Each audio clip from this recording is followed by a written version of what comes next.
Yan, so ayan, meron tayo ngayong Kawasaki na grass cutter is TJ45E. So ayan, original to.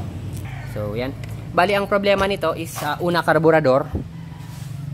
Hindi siya maandar, hindi dumediretso. So yung ano niya, pinalitan ko na to, yung sa karburador, yung itong pump niya. Meron akong repair kit. So hindi ko na pinakita yung video ng paglinis ng karburador kasi marami ako diyang video sa ibaba na paglinis ng karburador. So ang i-share ko sa inyo ngayon is itong isang trouble ng ganitong grass cutter. So naayos ko na yung karburador, pero umaandar na siya pero hindi siya nakaka RPM. So yan, may tips ako sa inyo ituturo. Halimbawa, yung grass cutter nyo, ganito yung andar. Halimbawa lang.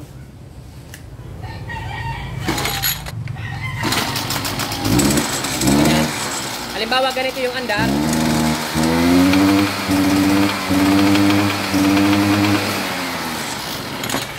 Ganun lang yung andar niya. Halos wala na siyang power. So, kasi may experience nyo to na walang problema yung karburador. So, bale, i-disregard nyo yung sinabi ko about sa karburador.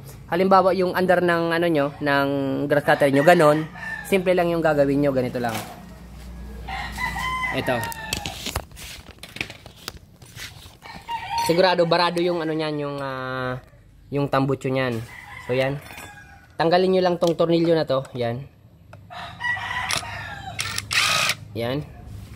Tanggalin nyo yan. Tapos hugutin nyo itong screen.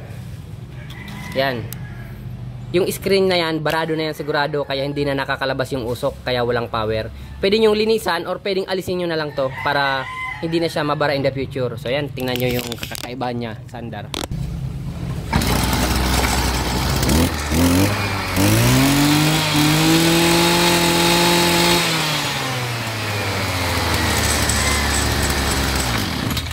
Yan.